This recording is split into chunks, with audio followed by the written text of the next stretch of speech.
जैसा आप सबको विदित है कि हमारी जो चर्चा है वो चल रही है राजस्थानी भाषा साहित्य और क्षेत्रीय बोलियों से संबंधित, जहां पर हम चर्चा करते करते उस बिंदु तक पहुंच चुके हैं जहां हम चर्चा कर रहे हैं विशिष्ट शैलियां।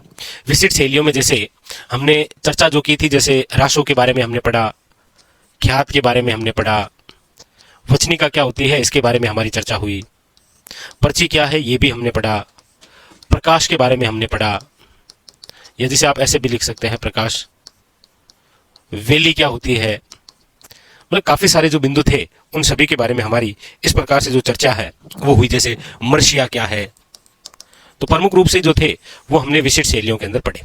तो जहां तक आपने लिख रखा, मेरे हिसाब से 7 पॉइंट हमने पढ़े थे, जहां तक लिखा उसके जस्ट आगे फिर हेडिंग लगा लीजिए, पॉइंट नंबर 8। नंबर 8 ये लो, पॉइंट नंबर 8 और 8 के अंदर लिख लीजिए, वह है वात। वो है आपकी क्या, वात। वात क्या है, क्या होती है ये, आइए इन सब के बारे में चर्चा करते हैं। देखिए, वात या बात कह सकते हैं। वात या बात का अर्थ होता है कहानी की तरह सुनना और कहने की जो विद्या होती है उसे आप क्या बोलते हैं, वात। याद रखिएगा,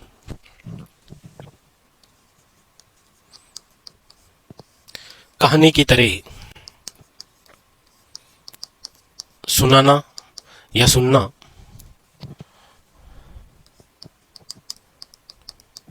या कहानी कहने की जो विद्या होती है, कहने की विद्या, उसे आप क्या कहते हैं, तो याद रखिएगा उसे आप कहते हैं वात। उसे आप क्या कहते हैं, वात, याद रखिएगा, ठीक है। कहानी सुनाने वाला कहानी सुनता है, यानी कि कहानी सुनाता है, और सुनने वाले हुंकारा भरते हैं, याद रखिएगा, ठीक है। यानी कि कहानी सुनाने वाला कहानी सुनाते हैं, तथा कहानी सुनाने वाला कहानी सुनाते हैं, तथा कहानी सुनने वाला हंकारा देता है, या सुनने वाला हंकारा देता है, या जिसे हम कहते हैं हुंकारा देता है, ठीक है, हुंकारा देता है, याद रखेंगे आप, ठीक है। जिसके अंदर, इस वात या कहानी के अंदर सभी प्रकार के पक्ष हैं, सभी पक्षों का उल्लेख, जैसे आपके सामने नाम आ जाएगा, युद्ध का है, युद्ध है, मनोरंजन है, सभी प्रकार के पक्षों का इसमें उल्लेख होता है, ठीक है। अब जैसे आपने नाम सुन रखा होगा वात के अंदर, जैसे पाबूजीरी बात, लूंगजी जवाहरजीरी बात, चकवा चकवीरी बात, और ये जो रचनाएं हैं ये आपकी किसकी है, लक्ष्मी कुमारी चुंडावत की। वीरमदेव सोनगरारी बात सुन रखा होगा आपने, पद्मनाभ की। तो अब कुछ एग्जाम्पल लिख देते हैं।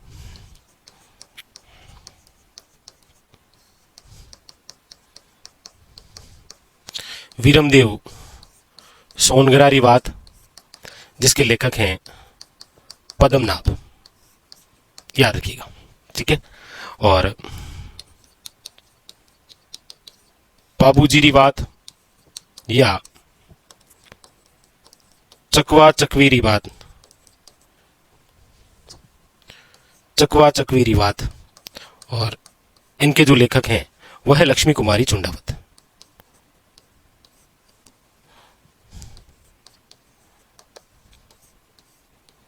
लक्ष्मी कुमारी चुंडावत, याद रखिएगा। तो ये आप लिखिए, ये जो चर्चा थी ये थी वात के बारे में, कि वात क्या होती है, ठीक है। लिख लिया होगा आप सबने वात। चलिए आगे, और अगली जो चर्चा है वो करते हैं आपके नंबर 9, और वह है रूपक। रूपक क्या होता है? रूपक से तात्पर्य होता है वह काव्य रचना वह काव्य रचना जिसमें जिसमें किसी वंश या व्यक्ति की किसी वंश या फिर व्यक्ति की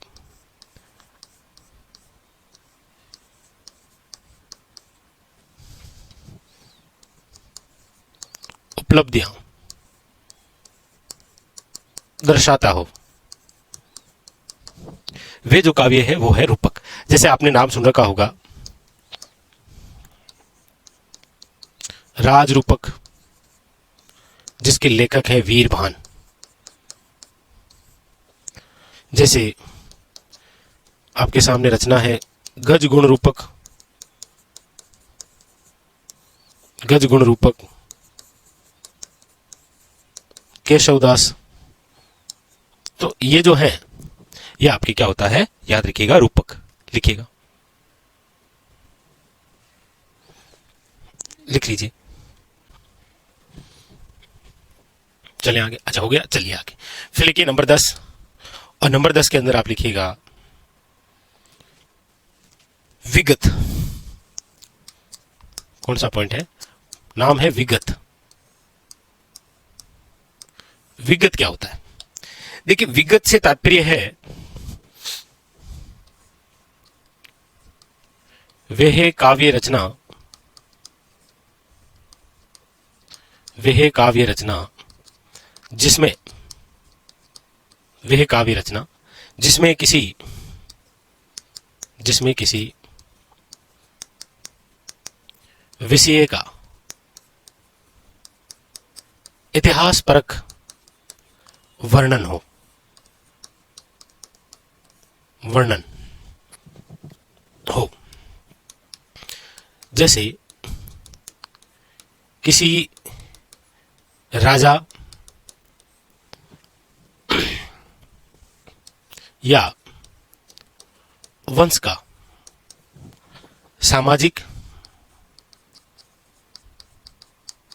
सामाजिक वे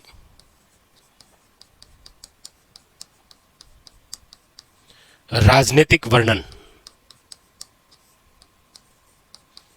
उसे आप क्या बोलते हैं, विगत। क्या कहा गया है, याद रखिएगा, विगत। अच्छा, इससे संबंधित अगर हम एग्जाम्पल देखें तो वो आपके सामने एक रचना, आपने नाम सुन रखा होगा मारवाड़ रा प्रगनारी विगत। मारवाड़ रा प्रगनारी विगत। और मारवाड़ रा प्रगनारी जो विगत है, इसके जो लेखक हैं वह है, याद रखिएगा, मुनोत नैन्सी। मुनोत नैन्सी, याद रखिएगा, उतारी लिखिएगा। आगे नेक्स्ट, ठीक है। नंबर 11, नंबर 11 में है दवावेत। दवावेत, अब कुछ शब्दावली में है, जो खास खास बातें हैं उनके बारे में लिख लेते हैं, ठीक है। जैसे दवावेत है, साकी है, आपके शिलोका है,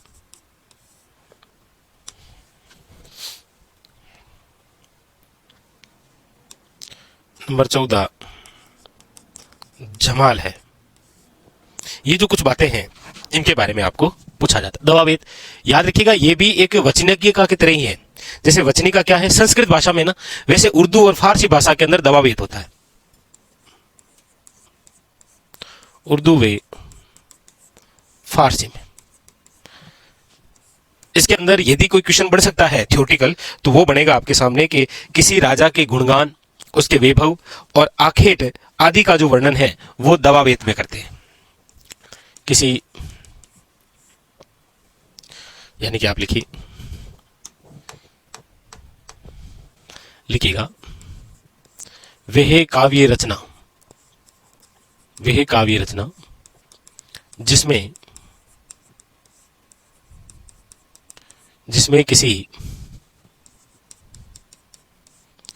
किसी राजा के गुणगान, वैभव वे आखेट यानी कि शिकार का वर्णन हो, उसे आप क्या बोलते हैं? याद रखिएगा, दवावेद। सीधा सीधा वन लाइनर के तौर पर ऐसा क्वेश्चन बन सकता है कि उर्दू और फारसी भाषा में लिखा जाने वाला वह काव्य जिसमें किसी राजा के गुणगान, उसके वैभव और आखेट का वर्णन हो। ठीक है।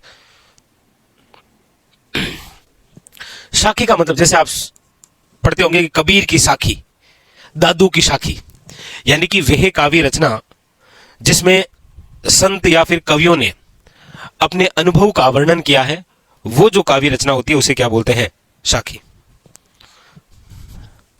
इसमें लिखिएगा, वह काव्य रचना जिसमें संतों वे कवियों ने अपने ज्ञान वे अनुभव का वर्णन किया हो, उसे आप क्या बोलते हैं? साखी। याद रखिएगा, क्या बोलते हैं? साखी। जैसे कबीर की साखी, दादू की साखी, ऐसे। श्लोका का मतलब है किसी साधारण पढ़े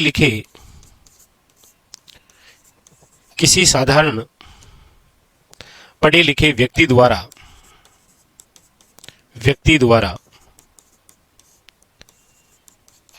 काव्य रचना करना क्या कहलाता है? श्लोका कहते हैं।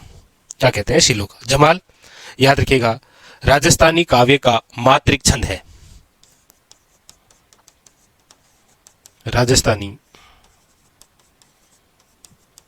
काव्य रचना का मात्रिक छंद, जिसे जमाल कहते हैं। तो कई बार क्या है, इनमें से क्वेश्चन आ जाते हैं। ठीक है, तो अब आप लिख लीजिए, उतारी। ठीक है, चलिए फिर आगे चलते हैं।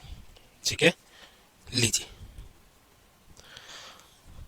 तो ये तो आपके राजस्थान के अंदर हम जो राजस्थानी भाषा साहित्य पढ़ रहे हैं, उस भाषा साहित्य को लिखने की शैलियां हो गई अलग अलग, कंप्लीट। ठीक है, अब आप अगला बिंदु हेडिंग डालिए, राजस्थानी साहित्य का जो है वो विभाजन काल। हेडिंग डालिए, यानी जो राजस्थानी साहित्य लिखा गया है, साहित्य का विभाजन काल कौन कौन सा रहा है? विभाजन काल, राजस्थानी साहित्य का विभाजन काल। राजस्थानी साहित्य के विभाजन काल की हम बात करते हैं तो देखिए, ज्यादा कोई बातें हैं नहीं। आप सब जानते हैं, एक तो होता है प्राचीन काल,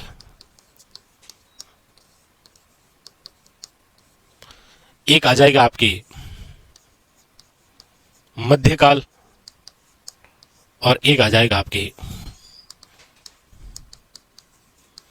आधुनिक काल। प्राचीन काल, मध्यकाल और आधुनिक काल, तीन ही तो काल रूप में आप पढ़ते हैं, लेकिन इसमें आप थोड़ा सा ध्यान दें। ये जो मध्यकाल है, इसको दो भागों में पढ़ा गया है। एक तो है पूर्व मध्यकाल, और एक है आपके उत्तर मध्यकाल।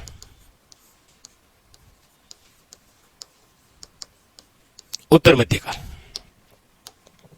प्राचीन काल, मध्यकाल और आधुनिक काल। ठीक है, प्राचीन काल के समय की यदि हम बात करते हैं तो देखिए, इसका जो समय रहा है वो है आपके 1050 ईस्वी से लेकर 1550 ईस्वी का जो काल रहा है, वो राजस्थानी साहित्य के अंदर प्राचीन काल रहा है। और इस काल को क्या नाम दिया गया है? याद रखिएगा, वीर गाथा काल रहा है। ये वीर गाथा काल कौन सा काल रहा है? याद रखिएगा, वीर गाथा काल, जिसके अंदर यदि हम रचनाओं की भी बात करें तो जैसे आपने नाम सुन रखा होगा, रणमल छंद। और ये जो रचना है, इसके जो लेखक हैं वो है आपके श्रीधर व्यास। याद रखिएगा, तो रणमल छंद जो रचना है वो किस काल की है? वीर गाथा काल की, जो कि राजस्थानी साहित्य का कौन सा है? प्राचीन काल। ठीक है, याद रखिएगा। पूर्व मध्यकाल का जो समय रहा है वो रहा है 1450 से लेकर 1650, प्राचीन काल, और ये है पूर्व मध्यकाल। और ये जो पूर्व मध्यकाल रहा है, याद रखिएगा, ये रहा है भक्ति काल। इसमें आप भक्ति काल की रचनाएं देखेंगे, यानी संतों की रचनाएं। भक्ति काल, इसमें सभी संतों की रचनाएं आ जाएगी, संतों की रचनाएं। कौन सा काल है ये? सबसे पहले वीर गाथा काल है, उसके बाद में कौन सा काल है? याद रखिएगा, भक्ति काल है, याद रखिएगा, ठीक है। उसके बाद में जो उत्तर मध्य काल है, इसका जो समय रहा है वो 1650 से लेकर 1850 रहा है। और ये जो काल है ये श्रृंगार,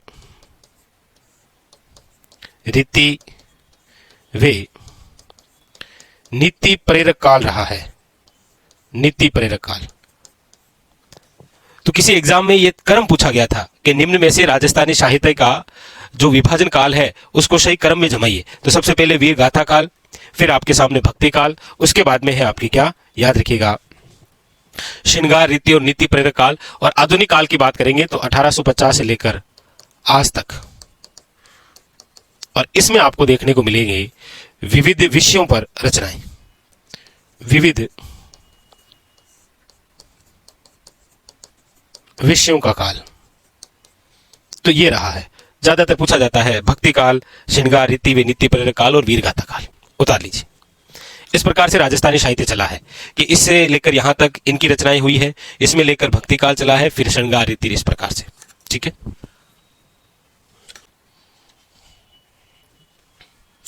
लीजिए आगे बढ़े। अब इसके बाद में आप हेडिंग डाल दीजिए,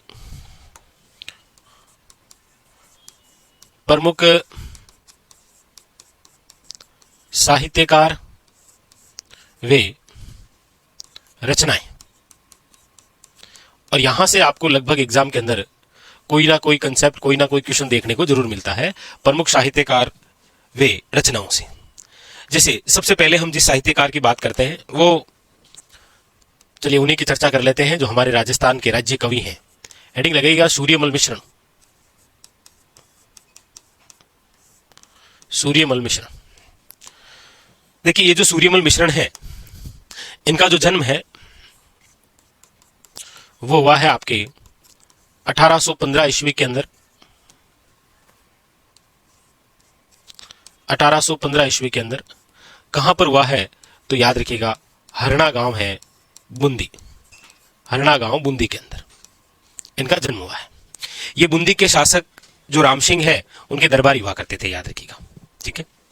सूर्यमल मिश्रण बूंदी के शासक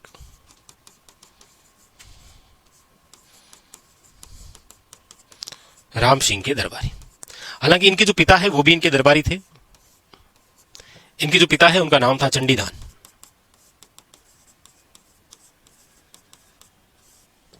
पिताजी का नाम क्या था? याद रखिएगा, चंडीदान। इनके स्वयं का कोई पुत्र नहीं था, इनके दत्तक पुत्र ही हुआ करते थे जिनका नाम था मुरारीदान। दत्तक पुत्र मुरारीदान। सूर्यमल मिश्रण जिनको राज्य कवि का दर्जा है, याद रखिएगा, हमारे राजस्थान के राज्य कवि के रूप में जाने जाते हैं।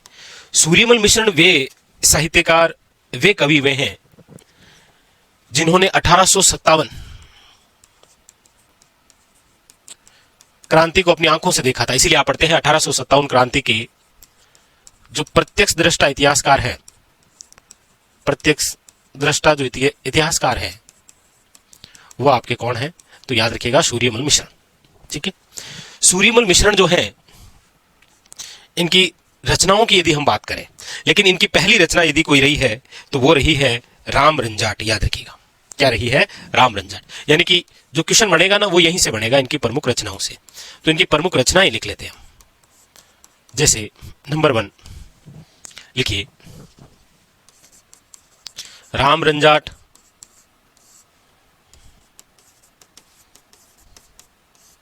बलवंत विलास, छांदोमयूख,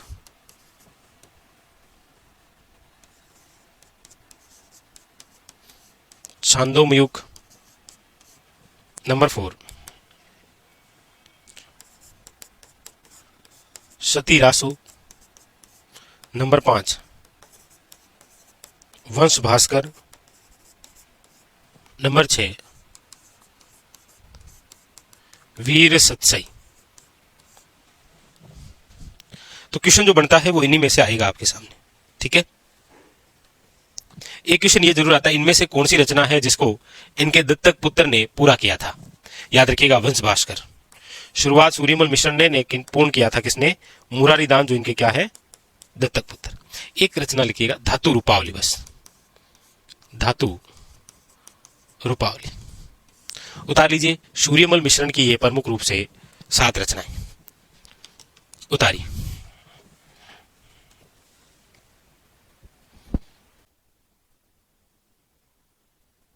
चलिए ठीक है, तो फिर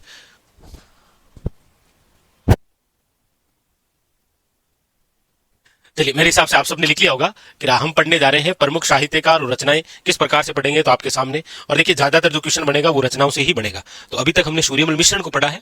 अब इसके आगे आपके विजयदान देता है, कन्यालाल सेठिया जी है, लक्ष्मी कुमारी चुंडावत है, बहुत सारे ऐसे साहित्यकार हैं जिनकी प्रमुख रचनाओं से क्वेश्चन आता है, ठीक है। तो आज के लिए इतना ही, बाकी चर्चा फिर अगले सेशन में करते हैं। तब तक के लिए धन्यवाद।